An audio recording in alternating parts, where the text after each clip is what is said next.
அடுத்து நம்ம பார்க்க போறது பருவமழை முன்னெச்சரிக்கை 36 படகுகள் இதுதான் உங்கள் திட்டமா அப்படிங்கறத பத்தி தான் நாம பார்க்க போறோம். சென்னையில பருவமழை இந்த ஆண்டுக்கான வடகிழக்கு பருவமழை ரொம்ப அதிகமா இருக்கும் அப்படின்னு வானிலை ஆய்வு மையம் சொல்லியிருக்காங்க. அதுக்காக ஏற்கனவே முதலமைச்சர் மு.க.ஸ்டாலின் தலைமையில ஆலோசனை கூட்டங்கள்லாம் மேற்கொள்ளப்பட்டது. அந்த ஆலோசனை கூட்டங்கள்ல பார்த்தீங்கன்னா துணை முதலமைச்சரும் கலந்துகிட்டாரு.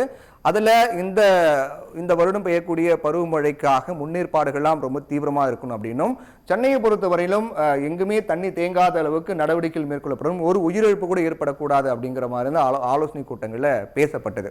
இப்படியெல்லாம் பேசப்பட்டது. கடைசியில் என்ன பண்ணிருக்காங்கன்னா, சென்னை மாநகராட்சி ஒரு 36 படகுகளை சென்னை மாநகராட்சி வாங்கியிருக்காங்க. மண்டலம் 3 அப்புறம் 14ல படகுகள் முதல் கட்டமாக கொடுக்கப்பட்டிருக்கு. அப்புறம் மண்டலம் 3க்கு ஒரு படகும், மண்டலம் 14க்கு 2 படகுகளும் கொடுத்திருக்காங்க.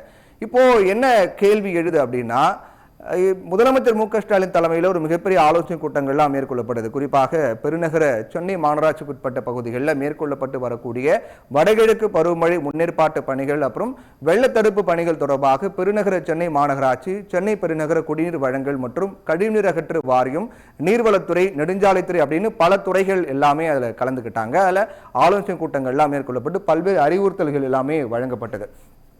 அப்படி இருந்தும் கூட மழை தண்ணீரை தேங்காம இருக்க நடவடிக்கை எடுப்பாங்க அப்படின்னு பார்த்தோம்னா, மழை தண்ணி வந்ததுக்கு பிறகு மக்களை மீட்பதற்காகவும் மீட்பு பணிகளுக்காகவும் 36 படகுகள் வாங்கியிருக்காங்க அப்படிங்கிறத இப்போ ஒரு விவாத பொருளாக கூட மாறி இருக்கு. இப்போ நமக்கு என்ன கேள்வி எழுது அப்படின்னா, மழை நீர் தேங்குவதை தடுக்க சொன்னா படகு வாங்குவது சரியா அப்படிங்கிற கேள்விதான் வருது. அதுக்கு முன்னாடி நம்ம 2023 நடந்த ஒரு சம்பவத்தை பத்தி நம்ம பேசணும். 2023 மிக்ஜாங் புயல் மழை பெருவெள்ளம் கடுமையாக சென்னையை பாதித்தது. மீட்பு பணிகளுக்காக அதிகாரிகள்லாம் நியமிக்கப்பட்டாங்க. 2023 மிக்ஜாம் மீட்பு பணிகளுக்காக 4000 கோடிக்கு மேல் வடிகால் பணிகள்லாம் நடந்ததாக அக்டோபர் மாதம், கடந்த ஆண்டு அக்டோபர் மாதம் அமைச்சர் சொன்னாங்க.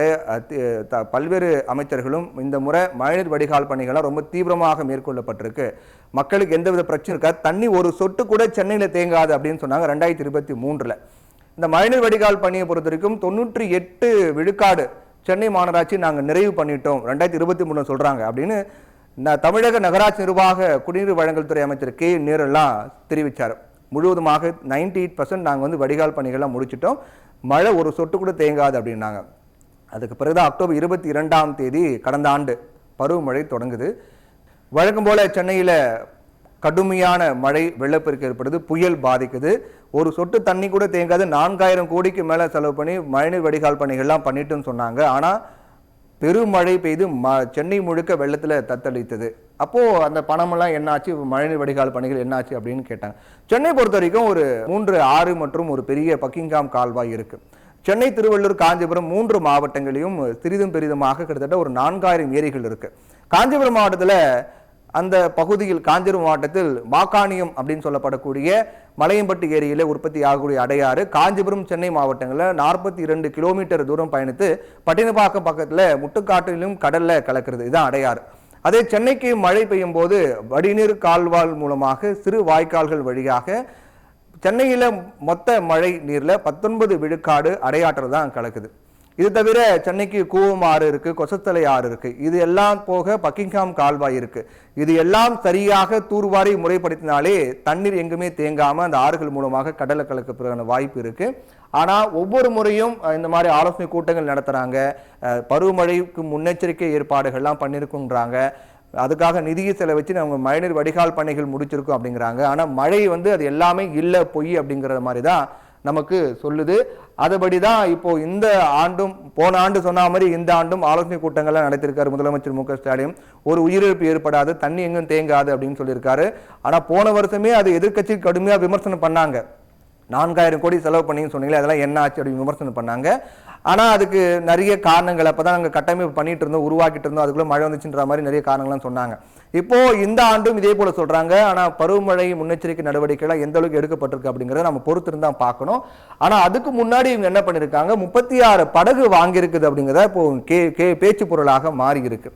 ஏன்னா இப்போ தமிழக மக்கள் எதிர்பார்க்கறது என்ன, வடிகால் பணிகளை மேற்கொண்டு சென்னையில் எங்கேயுமே தண்ணி தேங்காத அளவுக்கு நடவடிக்கை எடுங்க அப்படின்னா, மழை பெய்யும், தண்ணி வரும், நாங்கள் தண்ணி வந்த பிறகு நாங்கள் படகுல வரோம் அப்படிங்கிற வகையில் இவங்க படகு வாங்கியிருக்காங்க அப்படிங்கிறதா இன்னைக்கு ஒரு நகைச்சுவையான ஒரு பேச்சு பொருளாக மாறி இருக்கு. ஒரு அரசினுடைய கடமை அப்படிங்கிறது மழைநீர் தேங்காத வகையில பாதுகாக்கணும். அதுக்கு ஆக்கிரமிப்புகளை அகற்றம் செய்யப்பட்டு கால்வாய்களை முறையாக தூர்வாரினாலே மழை தண்ணீர் ஓரளவுக்கு தேங்காம தடுக்க முடியும்.